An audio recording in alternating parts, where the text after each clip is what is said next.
सत्यराम दादू दयाल जी महाराज जीवात्मा और परमात्मा के मिलन के विषय में बता रहे हैं। दादू जी महाराज कहते हैं, तेज पुंज की सुंदरी, तेज पुंज का कंत, तेज पुंज की सेज पर दादू बन्या बसंत। एक तरह से दादू जी महाराज बसंतोत्सव का वर्णन कर रहे हैं।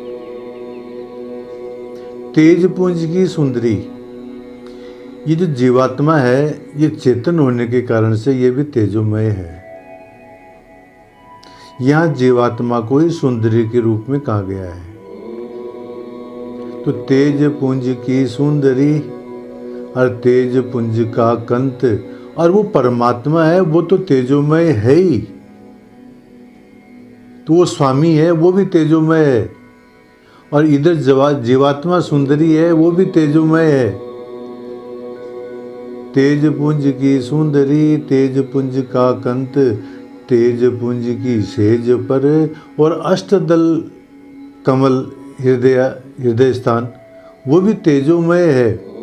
तो वहाँ पर जीवात्मा सुंदरी का और परमात्मा का मिलन हो रहा है। मान लो क्या है, वसंतोत्सव हो रहा है, अथवा वसंत के अंदर जैसे हम लोग आनंद मनाते हैं, उसी प्रकार से यहाँ पर वसंत के अवसर के ऊपर आनंदोत्सव मना रहे हैं महाराज। आनंदोत्सव का अनुभव कर रहे हैं।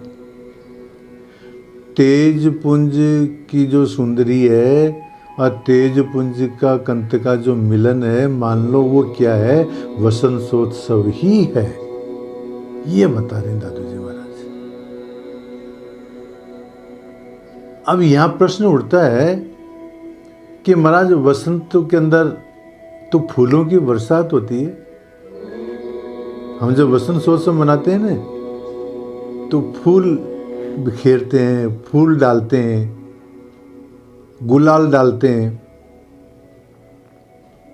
तो आइए जीवात्मा सुंदरी, तेजोमय जीवात्मा सुंदरी, तेजोमय कंत का आपस में मिलन हुआ, और आप कह रहे हो कि जैसे मान लो वसंतोत्सव हो गया तो फूल और गुलाल नहीं उड़ गया वहां पर। तो उसके लिए दादू जी महाराज कहते हैं, पुहु प्रेम बरखे सदा, हरिजन खेले फाग, ऐसा कौतुक देखिए दादू मोटे भाग। नाना पुष्प भी वहाँ पर बिखरे जाते हैं। पुहु प्रेम बिरखे सदा, वहाँ पर प्रेम रूपी पुष्पों की बरसात हो रही है महाराज। जहाँ तेजोमय जीवात्मा का और तेजोमय परमात्मा का मिलन जहाँ हो रहा है, वहाँ प्रेम रूपी पुष्पों की बरसात हो रही है। पुहु प्रेम बिरखे सदा, हरिजन खेले फाग, और वहाँ जो है भक्त लोग फागोत्सव मना रहे हैं। जो फाल्गुन के अंदर फागोत्सव मनाते हैं ना, ऐसे हरिजन लोग जो है मतलब फागोत्सव मना रहे हैं।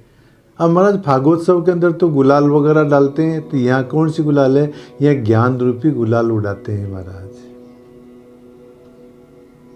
तो पुहु प्रेम बरखे सदा, हरिजन के ले फाग, ऐसा कौतुक देखिए। इस प्रकार का आश्चर्यमय दृश्य हर कोई नहीं देख सकता। दादू मोटे भाग, जो भाग्यशाली पुरुष हैं, जो परमात्मा के अनन्य भक्त हैं महाराज, वो ही जो है इस कौतुक को, इस आयोजन को, इस प्रकार के आनंदोत्सव को वही दर्शन कर सकते हैं महाराज। दूसरा कोई नहीं देख सकता इसको। परमात्मा का इस परिचय के अंक के अंतर्गत दादू जी महाराज अलग अलग उपमाएं देकर के वर्णन कर रहे हैं। अब यहाँ पर परमात्मा को कामधेनु के रूप में और बता रहे हैं दादू जी महाराज। क्या कहते हैं, कामधेनु करता रहे अमृत सर्वे सोय, दादू बसरा दूध को पीवे तो सुख होय। ये परमात्मा क्या है महाराज, कामधेनु है। कामधेनु गाय है। वो कामधेनु गाय में क्या विशेषता होती है? वो हम जो भी कामनाएं करते हैं उनकी पूर्ति करती है। तो इस प्रकार की गाय कौन है? ये परमात्मा ही वो कामधेनु है महाराज। वही बात बता रहे हैं, कामधेनु करतार है, वो करतार परमात्मा ही कामधेनु है। अमृत सर्वे सोय, वो अमृत रूपी दूध देती है महाराज।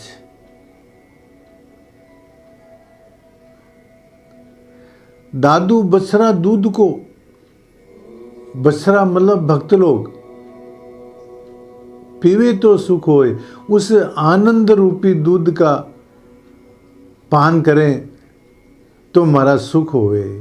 कहने का तात्पर्य क्या है कि भक्त लोग वो कामधेनु रूप जो भगवान है, करतार है, उसके दर्शन रूपी अमृत का पान करते हैं,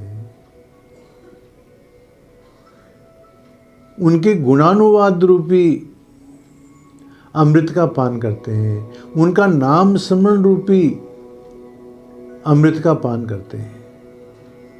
तो कामधेन करतार है, अमृत सर्वे सोय, दादू बछड़ा दूध को पीवे तो सुख होय। उस अमृत को पान करे तो सुख होय महाराज। संस्कृत के श्लोकों में के बारे में, श्लोकों के अंदर भी बताया गया है कि वो परमात्मा क्या है? कामधेनु है। अच्युत कल्प वृक्षो सौ, वो परमात्मा क्या है? कल्प वृक्ष है। कल्प वृक्ष भी यही होता है कि उसके नीचे बैठ करके यदि जो भी कल्पना की जाए उसकी जो है वो पूर्ति करता है। तो ये परमात्मा क्या है? वो ही कल्प वृक्ष है। अनंत कामधेनु के, वो अनंत जो परमात्मा है वही कामधेनु है महाराज, वही सब कामनाओं की पूर्ति करने वाली है।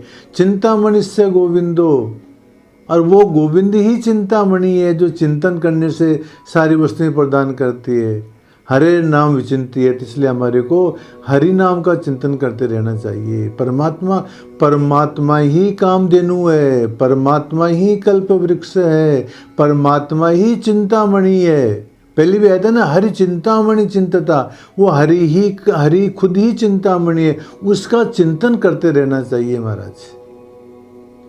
ये बात बताई इसके अंदर।